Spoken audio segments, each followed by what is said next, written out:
हो, तुम्ही काय निर्णय घेतला हो? निर्णय घेतलाय की आता सध्या नको आहे ते बाळ. अहो तुम्ही असं कसं करता, डायरेक्ट नाही कसं म्हणता हो?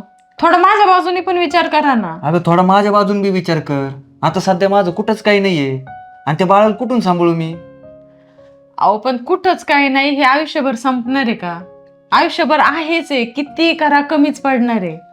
हे बघ, अहो ऐका ना, एकदा बाळ झालं ना तर सगळं हॅपी होईन, आपल्यात वाद नाही व्हायचे, आपण सुखी राहू, तुम्ही पण काम करताल आणि त्या बाळ समोर पाहिलं ना तुमचं पण सगळं टेन्शन सगळं सगळं दूर होईल. मला आधीच टेन्शन आलं या गोष्टींचं. ते पाहिल्यानंतर किती टेन्शन येईल मला. आणि ऐक माझं, मला डोक्याला टेन्शन देऊन मी नकोय म्हणतोय तो नकोय. बघू 3-4 वर्षानंतर. अहो आधीच लग्नाला 5 वर्ष झाल्यात, अजून 3-4 वर्षांनी काय हो? तुम्ही काय मुहूर्त काढलाय का 3-4 वर्षांनी पाहू अजून? अगं मला कुठेतरी स्टेबल होऊ दे, माझ्या पायावर मला स्वतः उभा राहू दे, मला काहीतरी करू दे. मी आत्ताच कुठं त्या बाळाला सांभाळत बसू, त्याच्याकडे बघत बसू? मला या गोष्टीत गुतायचं नाही आणि नकोय ते मला. मी निर्णय पक्का घेतो. अहो ऐका ना माझं.